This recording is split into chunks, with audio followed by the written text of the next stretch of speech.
Bueno, ahora sí, damos oficialmente la bienvenida a este seminario, este curso. Está entre curso y seminario porque el seminario justamente se llama seminario porque hay que hacer lecturas fuera de la reunión grupal. Entonces, las lecturas estarán basadas en este material y obviamente en el libro de Apocalipsis de la Biblia. Algunos de ustedes yo ya sé que tienen material adicional, estará muy bueno que de allí puedan traer aportes o preguntas. Bueno, traer preguntas no quiere decir que personalmente las voy a resolver a todas. Por ahí algunas sí, pero lo que no podamos resolver acá lo llevamos como tarea para buscar y entre todos ver cuál es la respuesta. El sábado pasado, al anunciarlo a este curso, mencionaba que la palabra apocalipsis tiene connotaciones catastróficas. Generalmente las películas que se han hecho, los materiales, bueno, de gente que no es erudita en la Biblia, ha tomado algunas cuestiones del Apocalipsis como muy...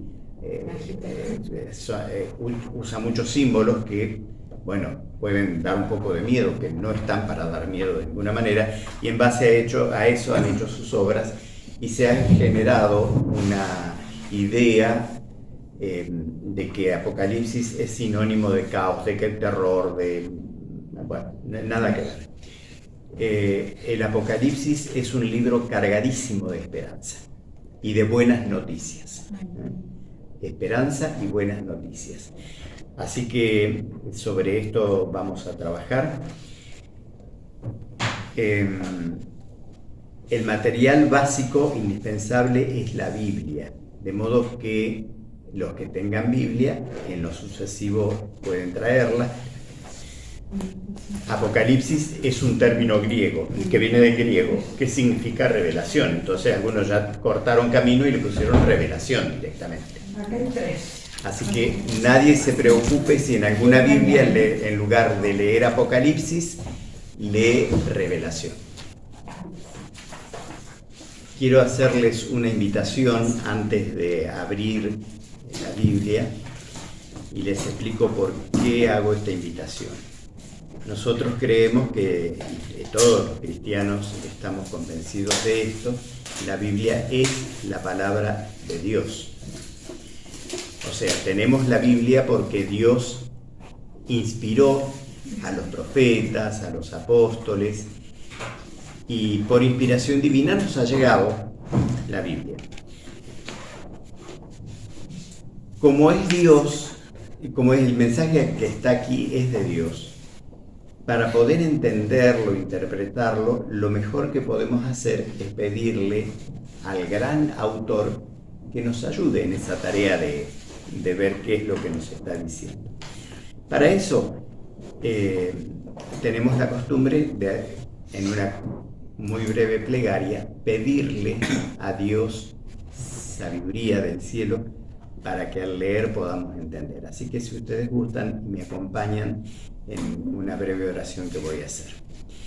Señor, estamos muy agradecidos por darnos esta oportunidad de encontrarnos para estudiar juntos el mensaje que nos has dejado en el Apocalipsis y también en el resto de la Biblia.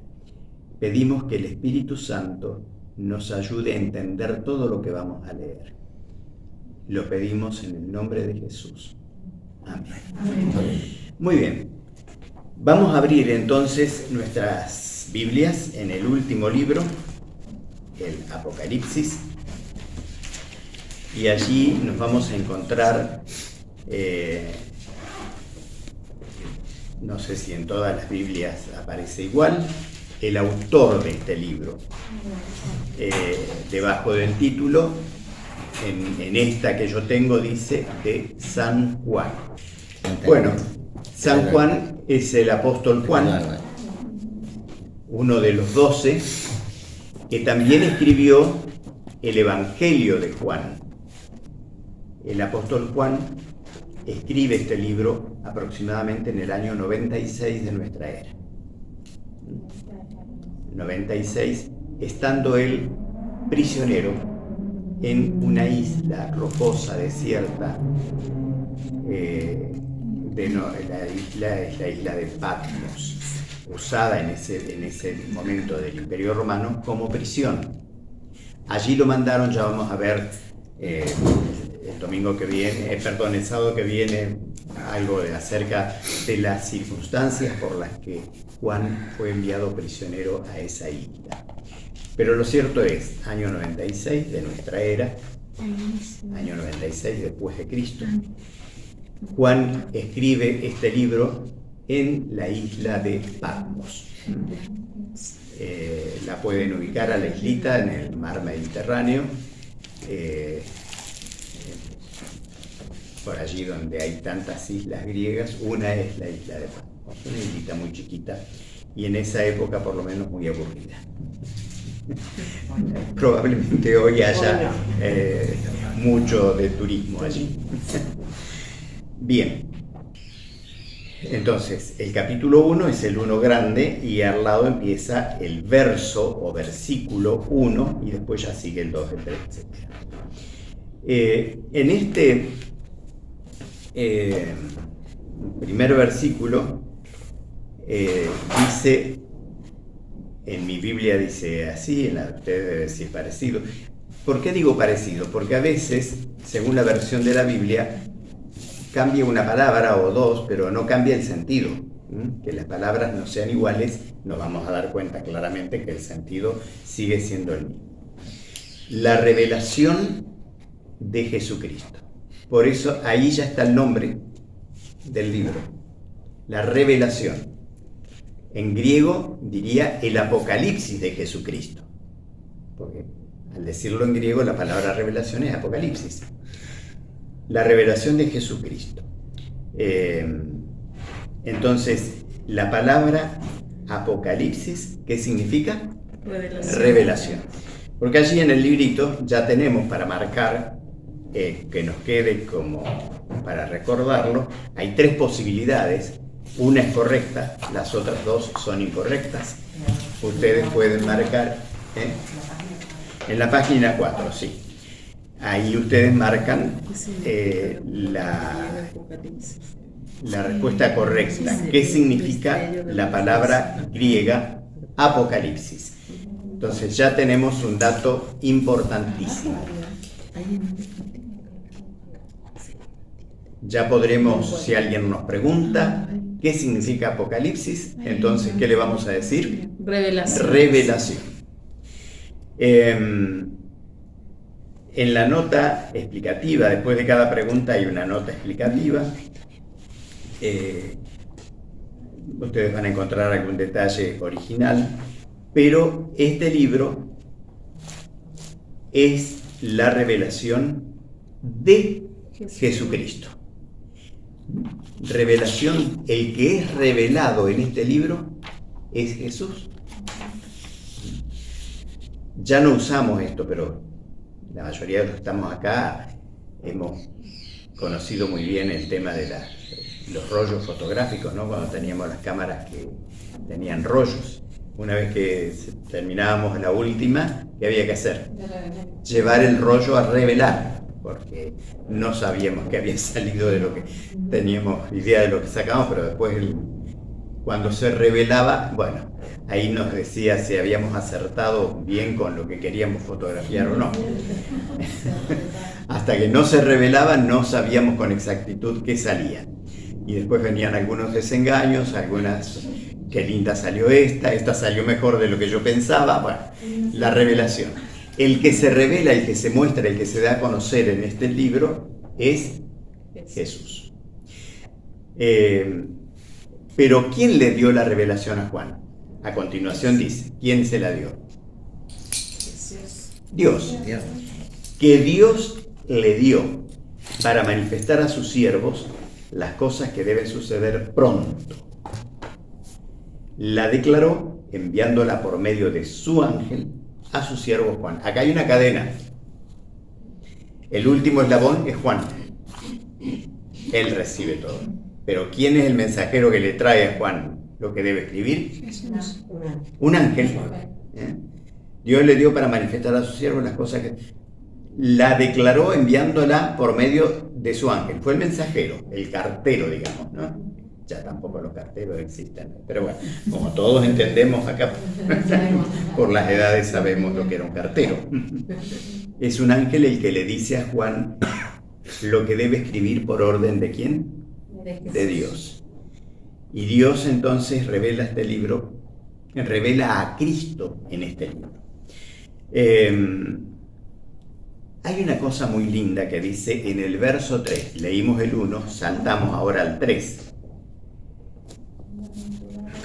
Empieza con una palabra medio rara. Rara no porque lo sea, sino por no es usual, digamos. ¿Cuál es la palabra? Bienaventurado. Bienaventurado. El otro día escuché a una señora que no es de Argentina, pero de un país que habla castellano, pero que usan más usualmente algunas palabras que nosotros no. Quería expresarle a alguien la felicitación, la alegría por lo que le había pasado o le iba a pasar, no sé. Y decía enhorabuena. Nosotros no usamos esa palabra, aunque sabemos qué significa. Acá aparece la palabra bienaventurado, que tampoco la usamos. Pero el significado es muy fácil, muy común. Dichoso, feliz. Fíjense cómo empieza el libro. Nada de terror. Nada de terror. Es feliz, es dichoso, ¿quién? El que lee, miren lo que nos espera por leer este libro. El que lee, perdón que me perdí, y los que oyen. A ver, me detengo un poquito en este oyen. Acá estamos leyendo y por ahora me están oyendo a mí, pero después será que tenemos que hablar a algunos más. El oyen en la época de Juan era importante porque la gente, la mayoría era analfabeta, no sabían leer. Entonces todo lo que les llegaba por el oído. Así que por eso en el contexto de Juan el oír, hoy ya afortunadamente tenemos a disposición los materiales gráficos para acceder a ellos con mucha facilidad. Pero bueno, por eso dice, bienaventurado el que lee y los que oyen las palabras de esta profecía. Pero no solamente leer por leer y oír. Hay un elemento más. Después dice, y guardan las cosas en ella escritas porque el tiempo está cerca. Así que acá hay dos condiciones muy importantes para la dicha y la felicidad nuestra. ¿Cuáles son? Leer, oír y guardar. Bueno, el oír lo dejamos medio entre paréntesis, no es tan fundamental ahora. Leer. Pero no solo leer. Eso que leemos, guardarlo. Acá el guardar no es el significado que usamos diariamente. ¿Dónde guardaste todo esto? Voy a guardar esto y lo metemos en algún lugar. El guardar es practicar, cumplir, hacer. Fíjense que algún día de fiesta por ahí se dice el día de guardar, no porque guardamos el día, sino porque hacemos lo que en ese día hay que hacer. Entonces, hay una promesa, ya inicia el libro con una promesa hermosa. El que lee y hace, practica, vive lo que dice el Apocalipsis, va a ser una persona dichosa, feliz. Entonces, no vamos a escribir ahora, para no usar tiempo que no hace falta usarlo para esto, pero en la pregunta 2, ¿qué afirmación hace Jesús respecto de quien estudia el libro de Apocalipsis? Que va a ser una persona feliz. Listo. Ahora, esto vale para el libro de Apocalipsis o para el resto de los libros de la Biblia. Esto que vamos a leer, ya vimos de dónde viene. No es que Juan estaba aburrido en Patmos, no sabía qué hacer, y dijo, bueno, voy a escribir un libro. No. La procedencia del libro es de Dios. Pero no solamente del Apocalipsis, sino de los restantes libros de la Biblia, que van hacia atrás hasta llegar al primero de todos, que es el Génesis. Todos estos libros provienen de Dios. Y eso lo dice el apóstol Pedro en la segunda de las dos, el capítulo, ustedes pueden leer aquí, dice 2 Pedro, no es que había 2 Pedros, en la segunda carta de Pedro, capítulo 1, después hay 2 puntitos para separar, que es capítulo de versículo. Capítulo 1, verso 21, allí, ¿qué es lo que dice el apóstol Pedro? ¿Quién lo quiere leer en voz alta? Porque nunca la profecía fue traída por voluntad humana, sino que los santos hombres de Dios hablaron siendo inspirados por el Espíritu Santo.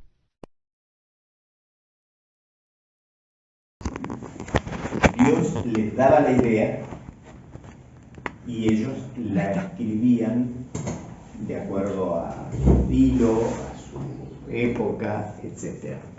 Como el que escribe hoy una obra de arte literaria o musical, la inspiración... visiones, claro, y esas visiones después... En algunos casos visiones, en otras otros recursos.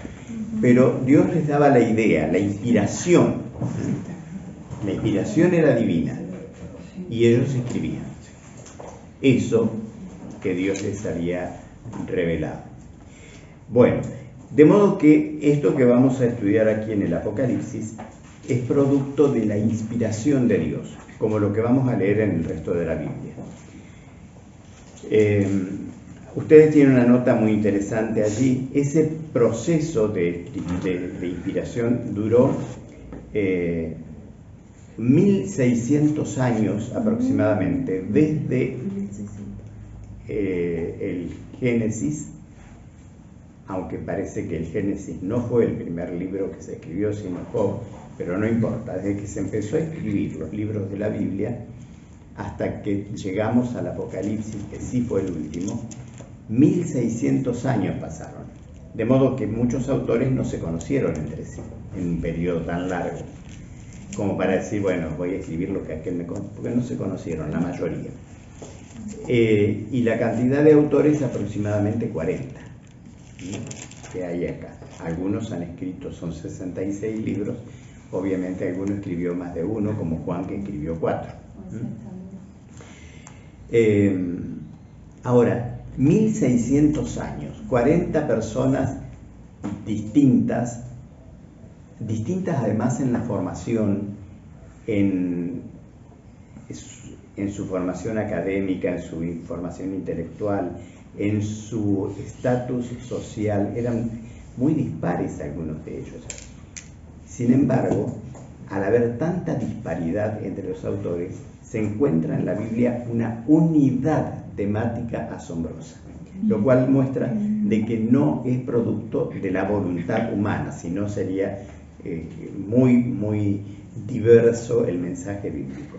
La unidad temática es asombrosa. Las profecías cumplidas, avanzamos. ¿Cuál debe ser nuestra actitud para comprender toda la Biblia? Y en el caso particular del Apocalipsis. Vamos a ver el Evangelio de Lucas, el capítulo 24 de Lucas y el verso 27. Dice, y comenzando desde Moisés y siguiendo por todos los profetas, declaraba en todas las escrituras lo que de él decían. Bueno, acá es Jesús el que está ayudando a alguien a comprender.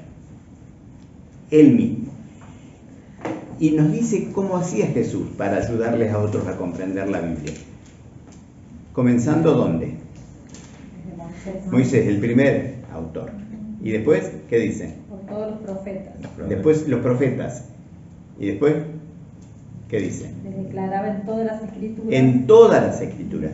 Jesús no se quedaba con un poquito. Justamente por la unidad temática que decíamos, podemos encontrar un mismo tema casi a lo largo de toda la Biblia. Algún tema puede estar en todas, algunos otros, bueno, en partes.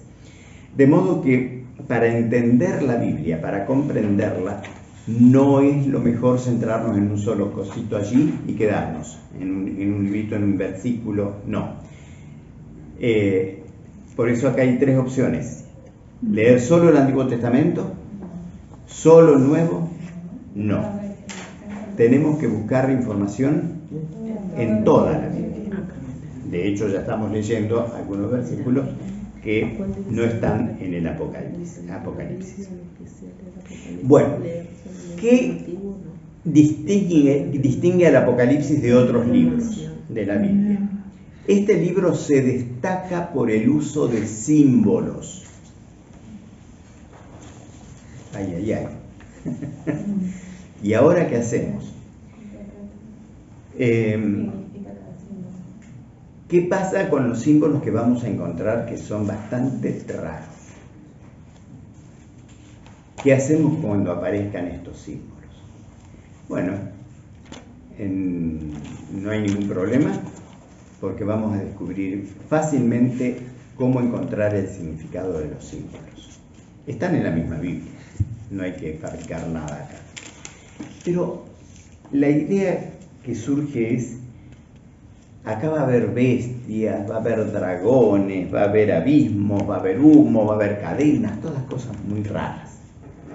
Estos símbolos por ahí han dado la idea a los que han hecho películas para que armaran la película en base a eso. Si Dios quiere revelar mensajes a los seres humanos, ¿por qué usa símbolos? ¿Por qué no habla directamente? Ya Jesús la usaba cuando hablaba a través de parábolas. La parábola es un recurso literario muy usado por Jesús, y no es el único, obviamente, muchos han usado parábolas.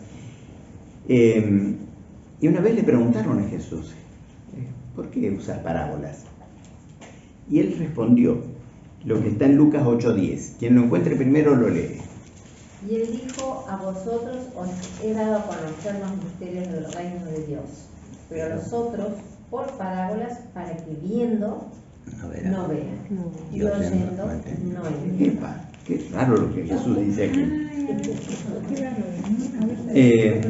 Acá está. A vosotros, Jesús les está hablando a los cercanos. A vosotros os he dado a conocer los misterios del reino de Dios.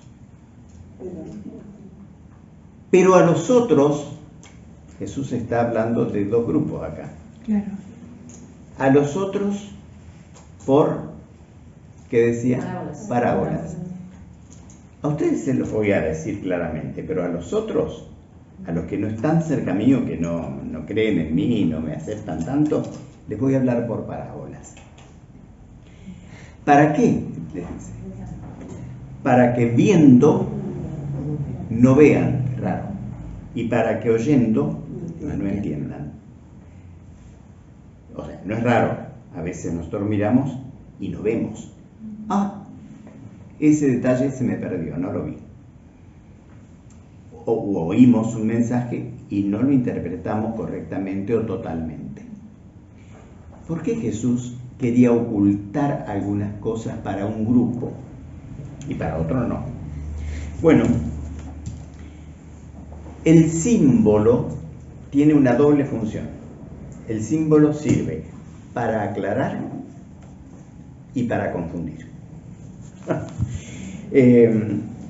Sirve para revelar la verdad, pero también para ocultarla. A unos el símbolo les parece incomprensible, absurdo, habla de un dragón, acá de una bestia. No sé qué quiere decir con esto. Pero para otros la misma figura, el mismo símbolo, arroja luz, claridad sobre un tema. Entonces, Jesús hablaba por parábolas y después usó los símbolos en el Apocalipsis Por la sencilla razón de que él no quería gastar, bueno, iba a usar un dicho popular, pero es demasiado popular para mí. Pero es ese que están pensando ustedes. Entonces, para esos que no quieren, no tienen interés, y que si Jesús les revelara claramente, quién sabe para cómo usarían él usa símbolos. El que le interese saber qué significa, que lo busque, que pregunte, que averigüe, pero no. Entonces, él sabía que tendría muchos oyentes que no tenían interés, y por eso usaba las parábolas.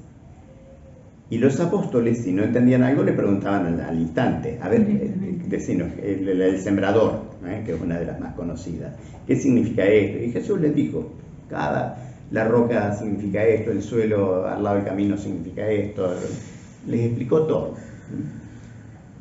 El que no le interesaba se habrá quedado con la semilla que cayó allá, acá, en otro lado y nada más. ¿Qué significaba? No le interesaba. Entonces, en el Apocalipsis particularmente aparecen todos estos símbolos porque Jesús tenía interés especial en que el significado de los símbolos sirviera para aquellos que tendrían interés en conocer el mensaje del Apocalipsis. El que no le interesa, habla de un dragón, acá vaya a saber qué significa. Y se largó a hacer una película cualquiera sobre un dragón. Y así salieron las películas que salieron. Bueno, vamos a ver uno de los símbolos más preciosos que tiene el Apocalipsis. Apocalipsis 5:6, capítulo 5, verso 6. Ahora volvemos al último libro, Apocalipsis 5:6. ¿Quién lo tiene? Lo lee. Y mire, y que en medio del trono y de los 4 seres vivientes y en medio de los ancianos estaba en pie un cordero como inmolado, que tenía 7 cuernos, 7 ojos, los cuales son los 7 espíritus de Dios enviados por toda la tierra. Bueno, acá hay un montón de detalles. Vamos a quedarnos con el cordero. ¿Quién es el cordero en la Biblia? Jesús. Lo dijo Juan el Bautista cuando veía que Jesús se acercaba. Acá está el texto entre paréntesis, Juan 1:29. Ustedes lo pueden buscar tranquilo después en casa. Cuando lo vio venir dijo, he aquí el cordero de Dios que quita el pecado del mundo. En la Biblia el cordero representa a Jesús, tanto en el Antiguo como en el Nuevo Testamento. Es la palabra más maravillosa del Apocalipsis, el cordero es Jesús. Ahora viene otro que no es tan maravilloso, el dragón. ¿Qué significa el dragón? Apocalipsis 12:9, capítulo 12, verso 9. A ver quién es el dragón. Capítulo 12, verso 9. Y fue lanzado ese gran dragón, la serpiente antigua, que se llama Diablo y Satanás, que engaña a todo el mundo. Ahí está clarísimo. El dragón o la serpiente antigua, como le quieran llamar, ¿quién es? El diablo. El diablo. Satanás. Y por las dudas le pone el nombre, Satanás. De modo que cuando leamos en el Apocalipsis acerca del Cordero, estamos leyendo acerca de Jesús. Cuando leamos el dragón, ya sabemos que se refiere a Satanás. Vieron que cuando está el símbolo, pero la Biblia nos explica qué significa, es fácil. Hay otro símbolo que vamos a ver, estamos en el primer encuentro viendo los símbolos, porque después cuando aparezcan ya sabremos qué significan. El agua, aparece el agua en algunas profecías. ¿Qué significan las aguas? Apocalipsis 17:15. Me dijo también, las aguas que viste donde la ramera se sienta son pueblos, muchedumbres, naciones y lenguas. Muy bien, acá dice, las aguas que viste, en esa visión que Dios le da, esas aguas representan o simbolizan ¿qué cosa? Gente, pueblos, muchedumbres, naciones, lugares poblados donde hay gente, contrario al desierto. Entonces, cuando leamos en una profecía apocalíptica que hay agua. El agua es... A ver, ¿dónde encontramos? El agua significa gente. Gente. ¿Eh? ¿Está claro? El cordero, Jesús. El dragón, el diablo. El agua, gente, muchedumbre, naciones. Ahora, fíjense lo que... no pierdan el Apocalipsis, pongan una marquita. Y alguien que busque, o si quieren buscarlo más, la segunda carta de Pedro otra vez, ya habíamos leído verso 1, capítulo 1, verso 20. Segunda carta de Pedro 1, 20. 1.20. 1:20. ¿Lo tenés? Sí. Léelo.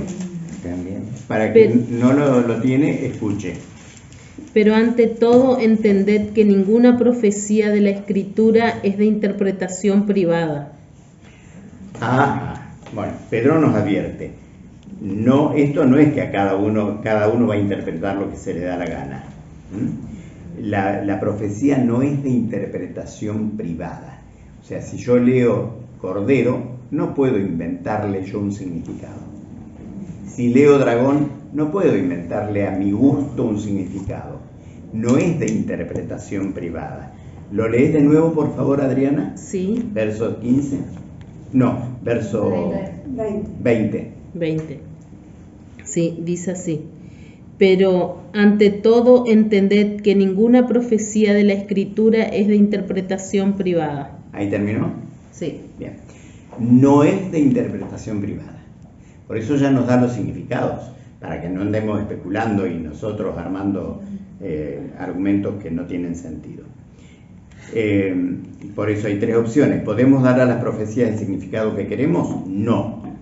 ¿Tenemos libertad para eliminar de las profecías los textos con los que discordamos? No. De modo que la tercera parece que es la correcta. Debemos interpretar las profecías iluminados por el Espíritu Santo, etcétera, etcétera. Vamos al 10. ¿Cuál es la síntesis del mensaje del libro de Apocalipsis? Apocalipsis 12. Apocalipsis 12, versos 10 y 11. Fíjense, la pregunta dice: ¿cuál es la síntesis del mensaje de este libro? O sea que acá en estos dos versículos vamos a encontrar sintetizado todo este libro. ¿Quién lo tiene y lo quiere leer? ¿Leo? Sí. Entonces oí una gran voz del cielo que decía: ahora ha venido la salvación, el poder y el reino de nuestro Dios y la autoridad de su Cristo, porque ha sido expulsado el acusador de nuestros hermanos, el que los acusaba delante de nuestro Dios día y noche. A ver si podemos encontrar cuál es la síntesis entonces. Exacto. Ahora ha venido la salvación. Miren qué hermoso mensaje. ¿Ven? Nada de terrorífico. Vino la salvación. ¿Qué más? El poder Y el poder de la gloria que le pertenecen a Dios. Esa es la síntesis del libro. Quien lee, hace propias las palabras de este libro, va a encontrar la salvación que proviene de Dios. Maravilloso. Y la pregunta 11 dice: ¿por qué el anuncio en el Apocalipsis de una destrucción es un mensaje de esperanza? Ahora leemos el capítulo 20, el verso 10. Y el diablo que os engañaba fue lanzado en el lago de fuego y azufre, donde estaban la bestia y el falso profeta, y serán atormentados día y noche por los siglos de los siglos. Aquí habla de la destrucción de alguien, destrucción definitiva y total de alguien. ¿De quién? Del diablo. ¡Qué maravilla! El diablo es el que nos ocasiona todos los sinsabores ahora. Enfermedad. Nos pasó algo desagradable, lo que fuere, una enfermedad, lo que fuere. ¿Quién es el autor de todo eso malo que nos pasa? El diablo. No lo podemos estudiar ahora, la Biblia es muy clara cuando nos habla de eso. El diablo. Va a llegar un momento en que el diablo va a dejar de ser. Por lo tanto, todos los males que él provoca también dejarán de ser. Porque el anuncio en el Apocalipsis de una destrucción, hay un mensaje de destrucción en el Apocalipsis, pero este mensaje de destrucción es esperanzador. Llegará un momento cuando no tendremos que sufrir más. Miren si no hay esperanza. No es destrucción por destrucción sola. Va a ser destruido el autor de todos nuestros males. Y terminamos en la pregunta 12 con el texto de Apocalipsis 22:7. He aquí, vengo pronto, bienaventurado el que guarda las palabras de la profecía de este libro. Miren qué promesa preciosa. Recuerden que ¿quién está hablando acá? Jesús. Jesús. ¿Y qué dice? ¿Qué promete? Volver Vengo Pronto. Vengo pronto. Y otra vez repite algo similar a lo que decía allá al comienzo. ¿Qué decía? Bienaventurado Que guarda. el que guarda. Otra vez recuerden, el término guardar no es poner en un cajón. Bienaventurado el que guarda las palabras de la profecía. Guarda las palabras de esta profecía. Se está refiriendo específicamente al libro de Apocalipsis. Miren cómo cierra. Hemos hecho una salpicada más por el libro, después lo vamos a seguir más sistemáticamente en los otros capítulos. Pero lo que se ha destacado es la esperanza que solamente Dios puede darnos. Esperanza de que vamos a ser felices, esperanza de que todos los males que ocurren van a terminar con su autor, que es el diablo, y la esperanza de su vuelta al planeta. Jesús vino una vez cuando nació en Belén y él promete volver. Segunda venida o segundo advenimiento de Jesús. Y esta esperanza de la segunda venida es una de las promesas que más se repite en la Biblia y fundamentalmente en el Nuevo Testamento. Y el comentario, la notita, cierra con Apocalipsis 21:4. Cuando eso ocurra, que Jesús vuelva, enjugará Dios toda lágrima de los ojos de ellos y ya no habrá muerte, ni habrá más llanto, ni clamor, ni dolor, porque las primeras cosas pasaron, las primeras que eran tan desagradables. No tendremos que llorar más, ni por las enfermedades, ni por la muerte. No habrá más llanto. Las primeras cosas pasaron. Bueno, hay un cuadrito al final, va a estar en todos los capítulos este cuadrito.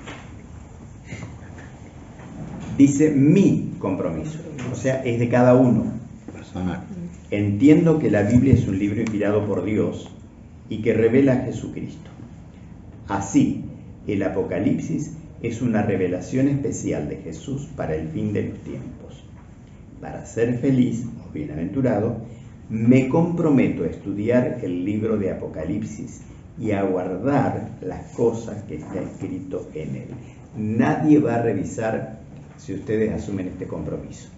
Quienes lo quieren hacer y con una acción pueden firmar. Y si no quieren firmar, no firmen. No importa, ese librito es de ustedes y es personal. Y pone la fecha, que es la de hoy, o en la fecha en que toma ese compromiso. Cada uno es dueño de hacerlo o no hacerlo. Pero ojalá que sí, que sea el compromiso personal de cada uno de nosotros. Y cerramos esto acá hoy, pero quiero decirles dos cositas. Una ya dije, para el próximo encuentro vengan con el capítulo 2 leído y contestadas las cosas que aparecen allí, para no detenernos en todos los textos. Anoten el libro de ustedes, que anoten donde quieran, y si no quieren rayar el libro en un papel aparte, todas las preguntas que al ir leyendo el capítulo 2 se les ocurran. las que no podamos contestar aquí, buscaremos a ver de dónde podemos obtener la respuesta. Pero fundamentalmente, como este libro fue escrito para que seamos felices, vamos a ver qué del capítulo 2 me ayuda o me puede ayudar para ser feliz. Porque para eso está el libro de Apocalipsis. Cada uno debe darse cuenta, pero si además alguno lo quiere compartir, yo encontré en este capítulo y en el Apocalipsis esto que para mí me viene así. Nos vemos la semana que viene.